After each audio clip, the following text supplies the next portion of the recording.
I greet you all in the name of Lord Jesus Christ, and I'm so happy to be meeting you all today through this Be Encouraged by God's Word series. ரொம்ப நாள் கழிச்சு உங்களை இப்படி பார்க்குறதுல எனக்கு ரொம்பவே சந்தோஷம். உண்மையாக சொல்லப்போனால் என்கரேஜ்மெண்ட்டே இல்லாமல் உட்காந்துக்கிட்டு இருந்தேன். பட் கர்த்தர் திரும்ப ஆவியான தேவன் மூலியமாக and with God given family என்னை என்கரேஜ் பண்ணி கிவ் அப் பண்ணாதன்னு சொல்லிட்டு என்னை திரும்ப அவர் எனக்கு கொடுத்துருக்க கிருபைக்கு நான் நன்றி சொல்கிறேன்.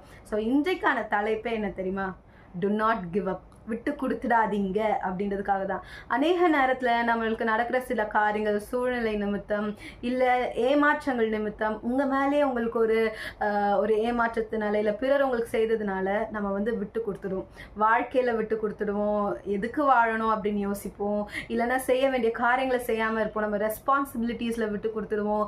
அன்பு காட்டுறதுல விட்டு கொடுத்துடுவோம். இந்த மாதிரி விட்டு கொடுக்கறதுன்றது ஒரு ஏரியாவில் நம்ம அப்படியே பண்ணிட்டு அப்படியே ஸ்டாக்னண்ட்டாக ஒரு ஜடம் மாதிரி உட்காந்துருவோம். ஓகே, ஆனால் ஆண்டவர் இன்றைக்கு உங்களை பார்த்து தாங்க சொல்றாரு, உங்களை பார்த்து சொல்றாரு, விட்டு கொடுத்துடாத, டு நாட் கிவ் அப் அப்படின்ட்டு. நான் விட்டு கொடுத்த நேரத்தில் அவள்தான் ஏசப்பா கிட்ட சொல்லிட்டு, ஆண்டவரே இது முடிஞ்சிருச்சுன்னு நினைக்கிறேன், அவள்தான் நீங்கள் என்னை இதுக்கு மேலே பயன்படுத்த முடியாது, நான் அந்த அளவுக்கு நான் ஒரு மாதிரி ஸ்டாக்னன்ட் ஆகிட்டேன் ஏசப்பா அப்படின்னு சொல்லும் போது கர்த்தர் சொன்னார், நீ தான் உன் மேலே விட்டு கொடுத்துட்ட, நான் உன்னை விட்டு கொடுக்கல, நான் உன் மேலே கிவ் அப் பண்ணலை அப்படின்னு சொன்னார். அந்த வார்த்தை என்னை ரொம்பவே என்கரேஜ் பண்ணிச்சு. இது பி என்கரேஜ் ஒரு தீமை அதுதான். அனுதினமும் தேவனோட வார்த்தையில் நம்ம அந்த என்கரேஜ்மெண்ட், அந்த ஹோப்பை பெற்றுக்கொள்ள போகிறோம். சரி, இன்றைக்கு தேவன் நமக்கு வைத்திருக்கிற வசனம் என்ன நம்ம பார்ப்போம். சங்கீதம் 126 1 and 2. சியோனின் சிறையிருப்பை கர்த்தர் திருப்பும் போது சொப்பனம் காண்கிறவர்கள் போல் இருந்தோம். அப்பொழுது நம்முடைய வாய் நகைப்பினாலும் நம்முடைய நாவு ஆனந்த சத்தத்தினாலும் நிறைந்திருந்தது. அப்பொழுது கர்த்தர் இவர்களுக்கு பெரிய காரியங்களை செய்தார் என்று புறஜாதிகளுக்குள்ளே சொல்லி கொண்டார்கள். ஆமென். ஓகே, இங்கிலீஷில் வாசிக்கலாமா? When the Lord brought Psalm 126 1-2. When the Lord brought back the captivity of Zion, we were like those who dream. Then our mouth was filled with laughter and our tongue with singing. Then they said among the nations, the Lord has done great things.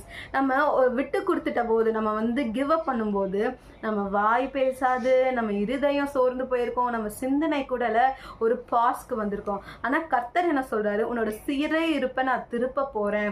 ஏதோ ஒரு இடத்துல அந்த பொய், அந்த மாயை என்ற சிறை இருப்பில் விழுந்திருக்கோம். அந்த மாயை என்ன தெரியுமா? அவ்வளோதான், முடிஞ்சிடுச்சுன்னு ஒரு இடத்துல நம்ம நின்று இருக்கிறோம்ல, அது ஒரு பெரிய பொய்ங்க. ஏன்னா கர்த்தர் சொல்ற வரைக்கும் நம்மளோட வாழ்க்கையில எதுவுமே முடியலை. ஆமென். உங்களோட வாழ்க்கை அப்படியே ஸ்டாக்னண்டா நிக்கல. ஆமென். ஸோ இன்றைக்கு தேவன் சொல்கிறார், உன்னோட சிறை இருப்பு, அந்த முடிஞ்சிடுச்சுன்னு நினைச்சு கொண்டிருக்கிற அந்த மாயை என்றும் சிறை இருப்புல இருந்து உங்களை மீட்டு கொள்ள போகிறார். ஆமென். அப்போ எப்படி இருக்குமா? சொப்பனம் காண்கிறத போல இருக்குமா? ஓகே, அது மட்டும் இல்லை, நமக்குள்ள ஆடலும் பாடலும் துதியும் சந்தோஷத்தினால நம்ம நிரம்பி இருப்போமா? ஸோ உங்களுக்குள்ள நீங்க வேணா நினைச்சிருக்கலாம் இது முடிஞ்சிருச்சுன்னு, ஆனா அதை நம்பாதீங்க. கர்த்தர் சொல்கிறார், இது இன்னும் முடியலை, நான் உன்னை விடுதலையாக்க போறேன், உன் சிறை இருப்பு மாறப்போகுது, நீ நகைப்பினாலும் சந்தோஷத்தினாலும் பாடலினாலும் நீ நிரம்ப போகுது உன்னோட வாழ்க்கை. ஸோ நான் சொல்ற வரைக்கும் நீ ஸ்டாக்னன்ட் ஆயிடாதன்னு கர்த்தர் சொல்கிறார். இன்றைக்கு கர்த்தர் இப்படிப்பட்ட ஒரு வார்த்தையை கொடுத்திருக்கிறாரு, அதை நம்ம பெற்றுக்கொள்ள. ஓகேவா? ஜஸ்ட் கேட்டுட்டு இருந்தாலும் என் வாழ்க்கை இப்படிதான் இல்லை, நீங்க சொல்லிட்டீங்களே ஏசப்பா, நான் உங்களுக்குள்ள சந்தோஷமா இருப்பேன், என்னோட சிறையிருப்பை மாற்றக்கூடிய தேவன் நீங்க, வல்லமையுடைய தேவன் நீர் அப்படின்னு நம்ம சந்தோஷமா இருக்கணும். ஜியோன் என்று உங்களை தாங்க அழைக்கிறாரு. உங்களோட சந்தோஷம் கண்டிப்பாகவே அது தொலைந்து போகல, கர்த்தர் இடத்துல இருக்கு. கர்த்தர் அதை மீட்டு கொடுக்க போகிறார். Amen. Do not give up, do not give up, do not give up. Amen. வாங்க ஜெபிக்கலாம். ஏசப்பா, நன்றி கர்த்தாவே, நன்றி ராஜா. இப்போதும் ஆண்டவரே, அப்பா லார்ட், நாங்கள் எல்லாரும் ஒரு இடத்துல சோர்ந்து போய் அப்படியே கிவ் அப் பண்ணிட்டு உட்காந்துட்டோம் ஆண்டவரே. ஆனால் உங்களோட வார்த்தை வல்லமையுடைய வார்த்தை ஆண்டவரே. அப்பா, மரித்தோர்களை உயிர்ப்பிக்கக்கூடிய வல்லமையுடைய வார்த்தைகள் ஆண்டவரே ராஜா. இன்றைக்கு ஆண்டவரே ராஜா, மன ரீதியா அப்பா, ஆவிக்குரிய ரீதியா அப்பா, சரீர ரீதியா ஆண்டவரே, மரணத்தை ஃபேஸ் பண்ணி கொண்டிருக்கிற ஒருத்தரும், விட்டு கொடுத்த ஒருத்தருக்கும் நீங்கள் ஆண்டவரே இந்த வார்த்தை மூலியமாக உயிரடை செய்கிறதுக்காக நாங்கள் நன்றி சொல்கிறோம் அப்பா. நாங்கள் ஆண்டவரே ராஜா அப்பா, நாங்கள் இந்த ரேஸை ஓடுறதை நாங்கள் நிறுத்த போகிறது இல்லை ஆண்டவரே.